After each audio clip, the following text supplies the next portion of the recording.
नमस्कार दोस्तों, मैं हूं सीए निखिल गुप्ता।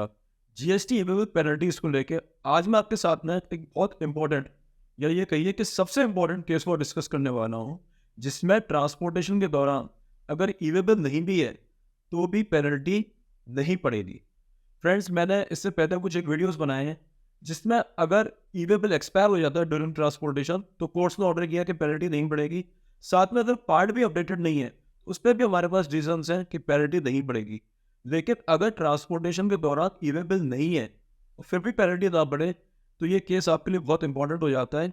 और ये जजमेंट प्रोनाउंस किया है ऑनरेबल इलाहाबाद हाई कोर्ट ने इन केस ऑफ मेसर्स फागुनी स्टील्स। फ्रेंड्स, फागुनी स्टील्स जो कि एसएससी है, वो steel authority of India limited से कुछ गुड्स खरीद रहे थे, कुछ गुड्स कंसाइन करवा रहे थे। ट्रांसपोर्टेशन के दौरान एसएससी के पास में इनवॉइस था जिसमें name, address, quantity, value, vehicle की डिटेल्स ये सब मेंशन था।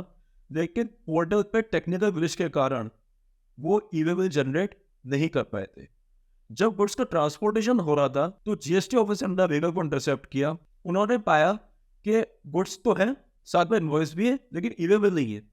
और उन्होंने इस चीज को एक्ट का जीएसटी एक्ट और रूल्स का कॉन्ट्रीब्यूशन माना और व्हीकल को डिटेन कर दिया। डिटेंशन के बाद एसएससी ने एक ईवेबल जनरेट किया और ऑफिसर के सामने प्रस्तुत किया।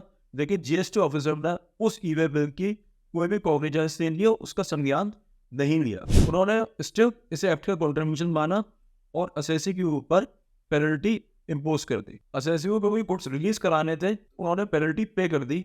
लेकिन इस पेनल्टी ऑर्डर के खिलाफ वो फर्स्ट अपील में गए, लेकिन उनके हाथ निराशा ही लगी क्योंकि फर्स्ट अपील में भी पेनल्टी को कंफर्म कर दिया गया और एसएससी को ऑनरेबल हाई कोर्ट की शरण में जाना पड़ा। फ्रेंड्स, ऑनरेबल हाई कोर्ट के सामने डिपार्टमेंट का कंटेंशन ये था कि जीएसटी में कुछ प्रोविजंस हैं, गुड्स ट्रांसपोर्टेशन के प्रोविजंस हैं, रूल्स है, लॉ है, और उसमें ये कहा गया है कि अगर ट्रांसपोर्टेशन हो रहा है तो ईवेबल का होना मैंडेटरी है, अन्यथा पेनल्टी लग जाएगी।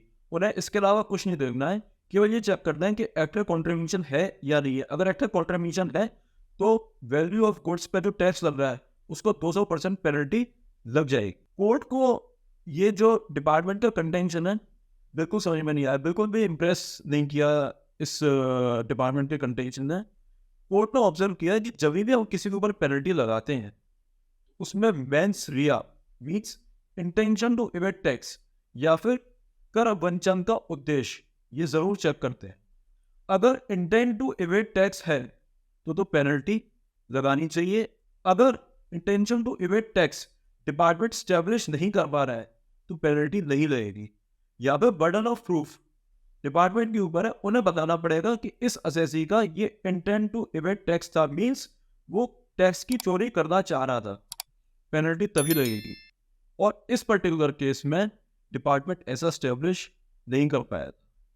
फ्रेंड्स, केवल टेक्निकल एरर्स की वजह से या डिस्टर्बेंसीज की वजह से या कोई ऑनेस्ट मिस्टेक्स की वजह से अगर कोई हमारा नॉन कंप्लायंस हो रही है जिस इस पर्टिकुलर केस में ईवेबल नहीं बन पाया, जिसमें कि रेवेन्यू का कोई लॉस नहीं है, मीन्स राजस्व का कोई भी नुकसान नहीं है, तो पेनल्टी नहीं रहेगी।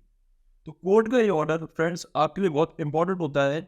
और अगर आपने गुड्स ट्रांसपोर्ट किए, वैसे तो ईवेबल बनना चाहिए, लेकिन अगर कोई सर्कमस्टेंस ऐसे है which is beyond your control और आप ईवेबल नहीं बना पाए हैं, इस जजमेंट का आपको यूज करना चाहिए। ये बहुत इंपॉर्टेंट जजमेंट है। साथ में फ्रेंड्स, अगर जीएसटी में आपके पास कोई भी क्वेरी है then you can definitely write to us, we will be very happy to revert to you. Thank you.